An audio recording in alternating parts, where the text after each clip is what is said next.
This is the Midea control screen for our Midea heat pumps. There are three sides to the screen. The left hand side is the heating side, the centre is the status, and the right hand side is the hot water. So currently it's showing the hot water temperature of 27 degrees. And there's a little tap at the top here, and if there aren't any lines next to that tap, it means that the hot water is currently switched off. So to turn the switch hot water back on again, first of all, you notice the little padlock symbol in the top corner here. Press and hold the unlock button for 3 seconds to make that disappear.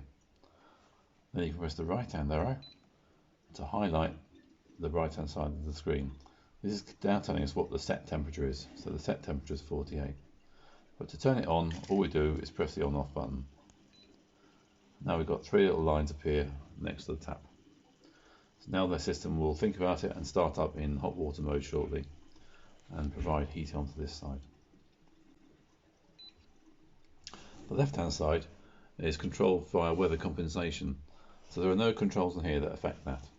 If you try and press any buttons, it'll tell you it's been controlled by weather compensation, and it asks if you want to turn it off. Always say no. The best way to control the heat pump, the most efficient way, is to allow the weather compensation functions built in to provide a good level of control and efficiency for your heating. You can change the hot water temperature by pressing the right hand arrow. It's currently set to 48.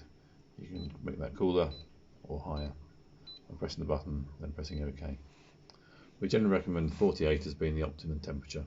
43 degrees is scalding, so 48 is plenty warm enough for most applications. Once a week the cylinder will do a Legionella cycle and heat itself up to 60 degrees, and that's controlled by this timer up here.